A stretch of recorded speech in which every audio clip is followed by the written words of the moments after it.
Hey, I'd like to welcome you to another episode of Mission Matters. My name is Adam Torres, and if you'd like to apply to be a guest on the show, just head on over to missionmatters.com and click on Be Our Guest to apply. All right, so today's guest is Lainey Goff, and she is Executive Vice President over at Strella Social Media. Lainey, welcome to the show. Thank you so much. I'm so excited to chat. All right, so we got a lot to talk about today. So your company had a report that came out on preparing your socials for 2025 key steps to stay ahead. So who doesn't want to do that? I know I do, so I'm excited to Yes. pick your brain about that. But to get us started here, we'll start with our what we call our Mission Matters Minute. So Lainey, at Mission Matters, our aim and our goal is to amplify stories for entrepreneurs, executives, and experts. That's what we do. Lainey, what mission matters to you? I think what's funny is that my main mission personally and also with Strella, I think kind of coincide, and that's really just letting people know that there's a seat for everyone. Social media is really, really crowded.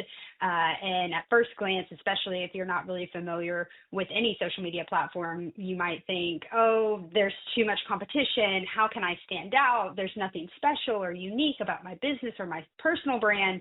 And I'm really big personally about letting people know how special they are, unique they are, and that they contribute a lot to all the people in their life and society in general, but also you can do that on social media. So I think it's actually really fitting that I work with Strella and that we do our best to show brands that they are unique and there are ways that you can stand out and get past the noise on social media. How did you originally get started in this business? Like, what made you want to get involved in marketing, social media, and where'd that start for you? It's actually a really funny and weird story. I like funny and weird. Go for it. I graduated from Meredith College in 2010 with a communication degree. And my goal when graduating, I had done a bunch of internships at a local radio station. I wanted to be a morning show host. Oh, my gosh. Hold on really quick. So do you have a podcast? Do you have a show? Because I don't see that in my notes. So, we have a podcast with Strella, but I have gone so many different routes, to be honest. I understand. Go ahead. In my career. I'm sorry. I'm sorry. No, I just didn't see it in my notes, and if you did, I needed to make sure to plug it. That was all. Continue, please.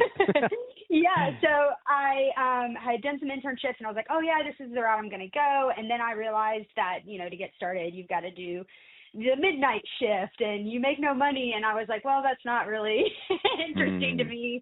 So I ended up going into personal lines insurance for about 10 years.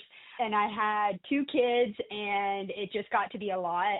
And so I decided, I'm going to do the stay-at-home mom route. And then I realized that wasn't for me. And so I thought, okay, well, I need something that's my own, being a stay-at-home mom is just really difficult. So I started to teach online. I was teaching English to kids in China. And there was actually a lot of other teachers on Instagram at the time. And so I had created my own Instagram account, and I just started sharing, what I was doing in the classroom to make it fun. And it kind of spiraled. It grew significantly. And then I started kind of transforming my teaching business into teaching teachers how to really, get seen online. And so that's really where it started. And so I was doing a lot of consulting for online teachers and how to get more business from social media. And then the COVID happened and TikTok started to be on the rise. And a lot of people at the time didn't really see TikTok as an opportunity for businesses. And I just knew that there was something there. So I dove really deep into it, and I created many different TikTok accounts in different niches to experiment and to see what I could do with it. And I started to see a lot of success on all of those different accounts that I had created. One was basically like single mom, what it's like to be a single mom, because at the time I was going through a divorce. And then I also started one on Bible journaling, and they just blew up. And I decided, you know what, there's space here for businesses on TikTok and people don't know it. And I need to find somebody who believes in it the way that I do. And so I jumped on Upwork, and Rachel, the CEO of Strella, had posted a job that morning looking for a TikTok specialist. And so I thought, well, here we go. I've never done this before. Let's try it out. And interviewed, and I was exactly what they needed. And so from there, we've really incorporated for Strella's clients TikTok as a social media channel. And that's really how I got into it. Wow, what a great story. And I love that you built things yourself. And nothing against anybody else. I mean, there's something to be said about learning something and then teaching it, and some people are great teachers. So I don't no disrespect to anybody else, Right. but I love that you happen to have had success and been through those trenches of building stuff yourself, and when you do that, you can kind of even empathize with, because nothing ever just grows. So I'm sure you had, when even on those early days, it didn't just work. You had to keep figuring things out, and there were ups and downs. And like, what kept you strong and kind of like continuing to push forward? Like, what kept you going? Yeah, I will say that like consistency is very hard, especially on social media. It's like the number one thing that our clients come to us about is that they struggle to be consistent, and that's totally understandable, especially whenever you're doing a platform like TikTok, where it's mainly video content, or YouTube is another great example, where you feel like you have to be on all the time. And so that part is very difficult. But for me, my drive really came from understanding that I wanted to see, can any niche really make this happen? Like that was a big driving force for me. Was I didn't want to just do content about teaching. I didn't want to just do social media consulting. Like I really branched out and did different things that I was interested in to see, okay, is there space for all of these different types of niches? And there was. And so for me, it was exciting to see, okay, this is proving to be true, that literally you can be into anything and you can see success on social media if you do it the right way. That's awesome. So let's get into, and I think it's inspiring for others that are looking to build accounts, whether it's on TikTok, Instagram, wherever their niche happens to be. So let's dive into this report a little bit. So preparing your socials for 2025, key steps to stay ahead. What brought this report about? Like, what was the impetus for this? Well, I think that, one thing that we do really well at Strella is at the third quarter, we always review all of our clients' strategies. And we say all the time, like, obviously we do monthly dashboards where we look at reports, we look at the data, and we analyze things to see what's working, what's not. But it's really cool to look at it from the standpoint of the entire year. And so we were doing that for our clients like we do every year. And I thought, there's a lot of similarities happening here between a lot of our clients and what we're seeing to be trending and what's been successful. And so I thought, I bet there are a lot of businesses out there who would like to know, what are things looking like and how are they changing? And that's the big thing about social media, is it changes constantly. So if you're not on top of it and you're not aware of what is successful and what's kind of trending downward, then you're setting yourself up to fail, unfortunately. And that's another big, big downside of the social media world, and where people get hung up on. And so when you went through this report, were there any key findings or things that maybe even kind of surprised you or the staff at Strella, where you're like, wow, this changed, or there's some updates here like we weren't expecting? Like, go into the report a little bit. Like, was there anything that surprised you? Yeah, the biggest thing that surprised me was that long form content is making a comeback. I think that with TikTok really like taking off in the past few years, that short form video content of a minute and a half or less has done really well, and Instagram Reels has proven that too. But now that TikTok has expanded its video length to up to 10 minutes. And then you also have YouTube Shorts, which has now expanded that to 3 minutes.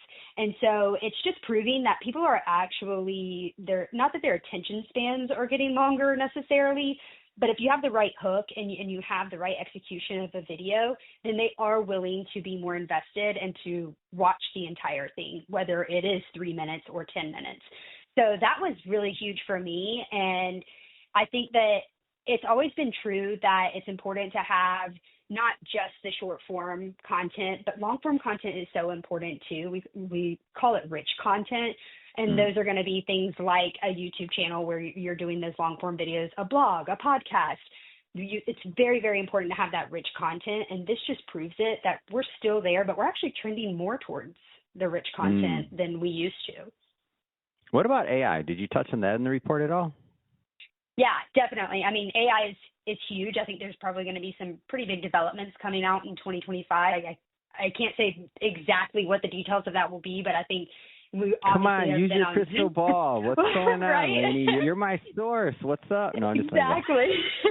I wish, believe me, I wish. I'd probably be making a lot of money right now. But, I think people are very aware of how important AI is to a sense.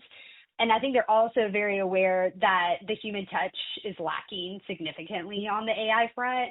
Mm-hmm. So for us, we feel like, okay, there's ways that you can leverage AI with social media and also maintain that personal touch. One of those being the data-driven insights for humanness of it. So AI is really, really powerful when it comes to analyzing large data sets and giving you insights about customer behavior.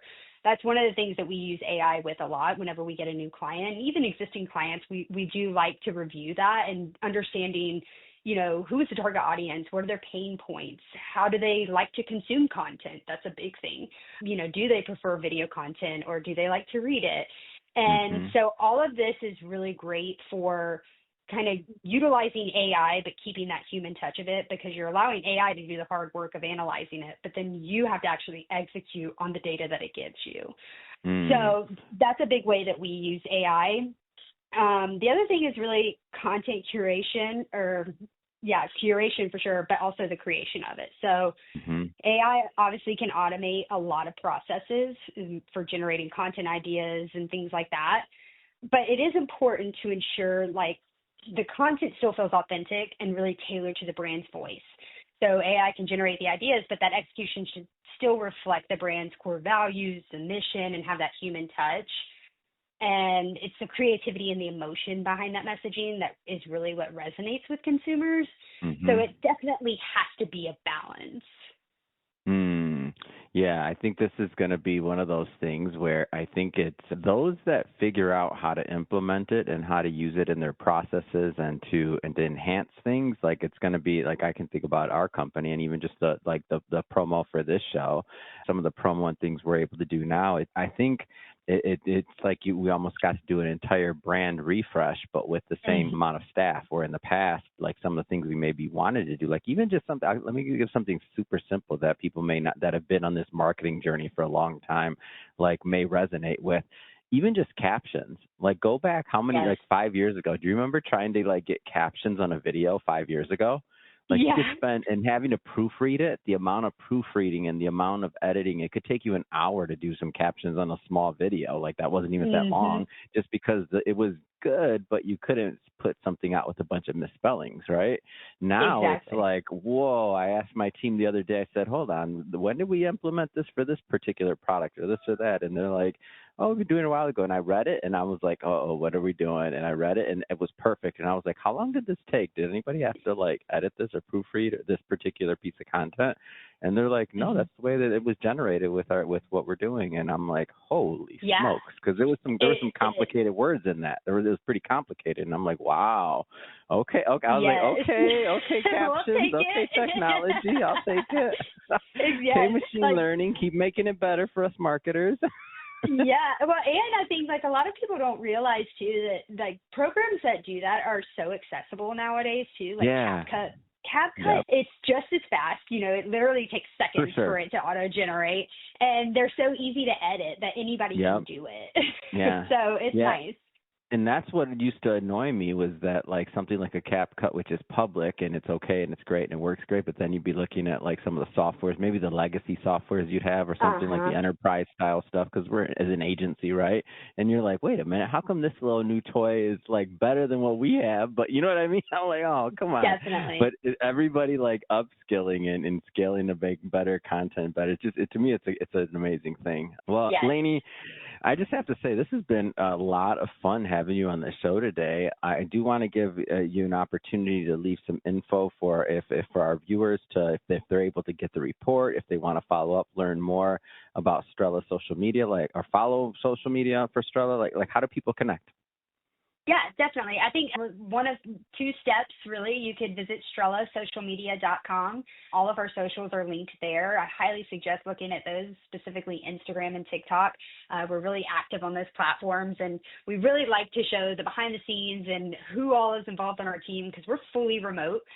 We Mm-hmm. have about 15 people on the team, and we like to really involve everyone because we feel like, every person on our team has a specialty. Like I'm a TikTok expert. We've got video editors and graphic designers and Instagram experts. And so we like for prospective clients to really get to know each of us because somebody will have a hand in your account at any time.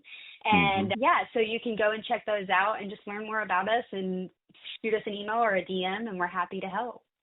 Awesome. And for everybody listening, just so you know, we'll put the links in the show notes so you can just click on it and head right on over. And speaking of the audience, if this is your first time with Mission Matters, we're a daily show. Each and every day we're bringing you new content, new ideas, hopefully new inspiration to help you along the way in your journey as well. So hit that subscribe or follow button. Again, hit that subscribe or follow button. And Lainey, thanks so much for coming on. Thank you so much, Adam.